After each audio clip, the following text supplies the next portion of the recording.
As of the time of this video, there are officially 210 episodes of Ninjago, and then 40 episodes in Dragon's Rising, and all of them are incredibly unique. Each episode comes with their own list of interesting facts, errors, continuity, all those different aspects, and every single episode is completely unique for that reason, because they all present something interesting when it comes to Ninjago. And the thing is, I love to look through it all and document it all in my videos. And finally making a return after about 2 months of me not making the follow-up to this video, this is going to be the next episode of Ninjago Facts, where I cover one fact per every single Ninjago episode, and it goes by season, and in this episode, we're going to be taking a look at Rebooted. So, if you knew any of these facts, let me know, and if you didn't, let me know what you think of them. But, let's get straight into Ninjago Facts. And starting off with the episode The Surge, and I have to say, I actually did not know this one until now, and a lot of people may consider this an error, but in my opinion, I think this is fully what they intended to do, and that is the scene where the ninja and the students arrive at Borg Tower, where we see Kai get stuck in the door. There is someone in the background.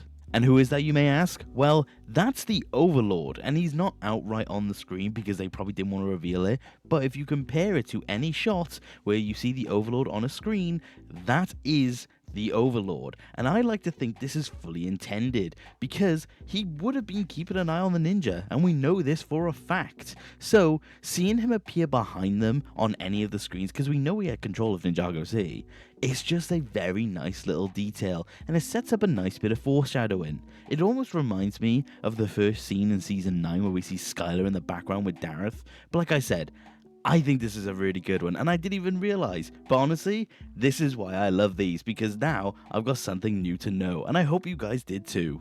But that then officially brings us into episode 2, or The Art of the Silent Fist. And again, I personally like to think that this is purely canon and is not an error, but the scene where we see the Samurai X cave, we actually see 2 identical Samurai X mechs. And, well, a lot of people think this is just a case of asset reuse, but personally speaking, I do like to think Nia just has a backup Samurai X mech just in case. I mean, we know the Samurai X mech isn't exactly not prone to damage. We see the thing get damaged a lot, and it kind of makes sense that she would have had 2 on hand. But yeah, another very interesting one that I actually think is a really cool little canon, being that Nia's just prepared for any possibility.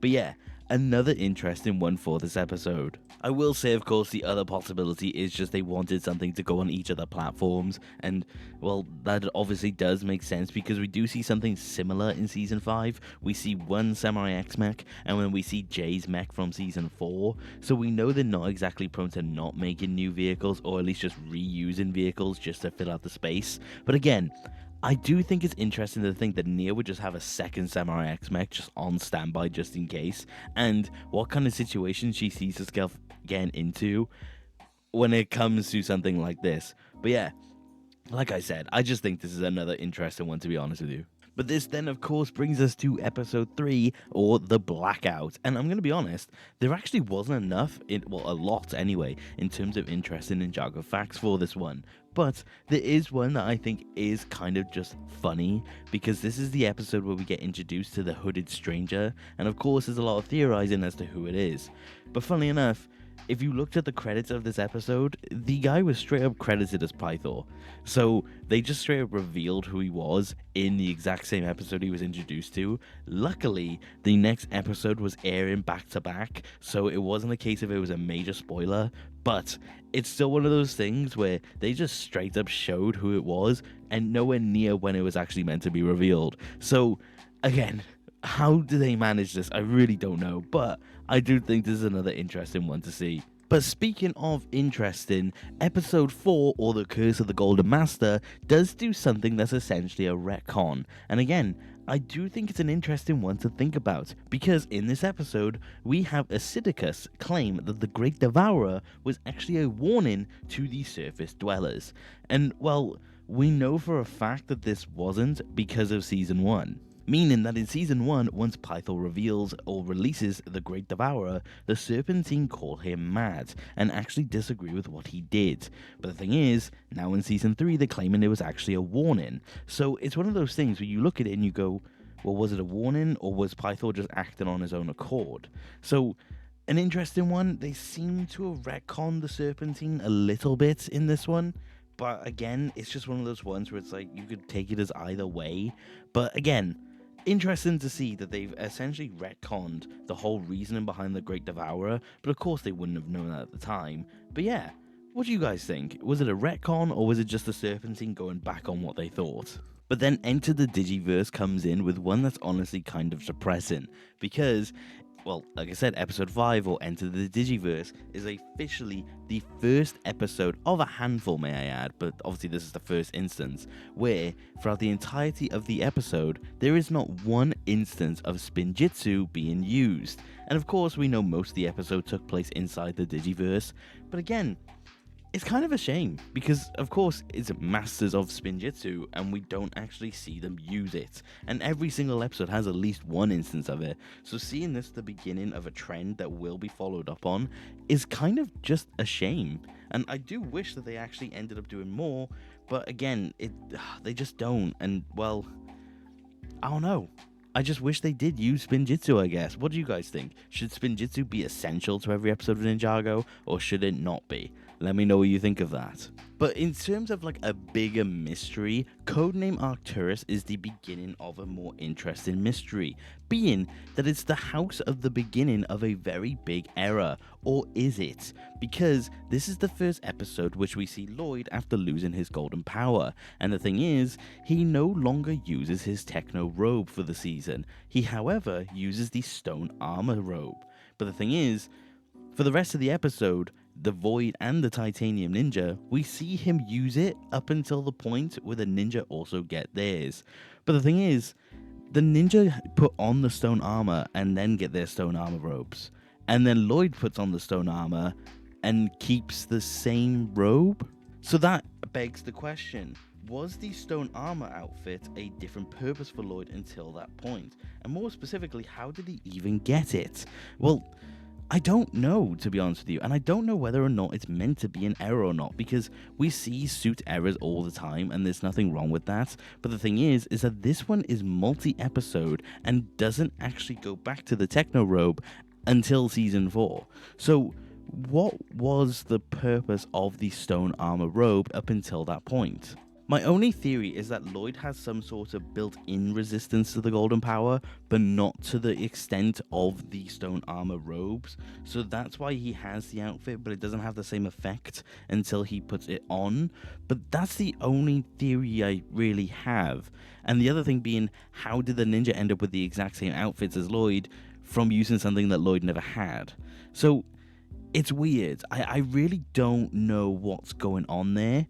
But again, I just want to know, is it a case of Lloyd was meant to have the armor originally, or he wasn't meant to? I'm not sure. But again, racking up the comment questions, but what do you guys think of this?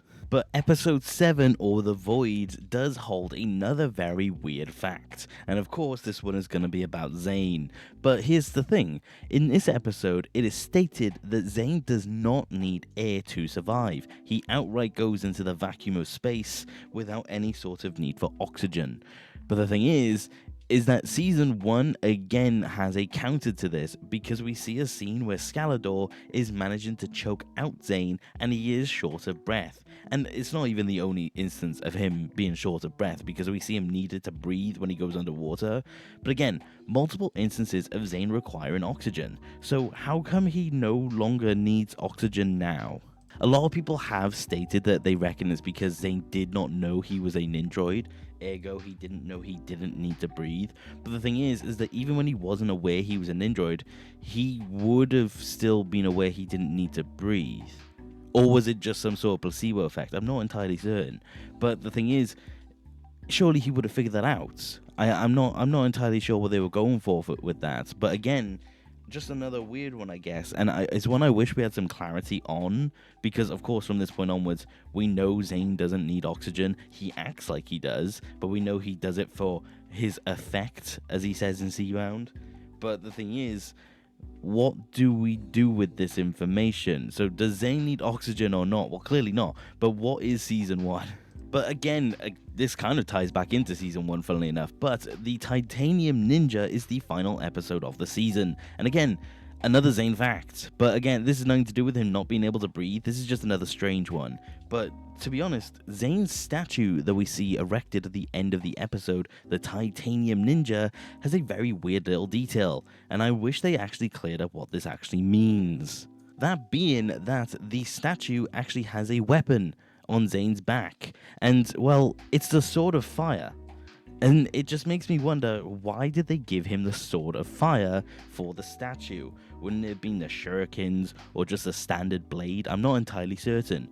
But it's just the Sword of Fire, like straight up. So it's one of those things where you think, well, why did Zane require a Sword of Fire for his statue? He's the Ice Ninja. He should have had the shurikens, or he should have had something else that's not the sword.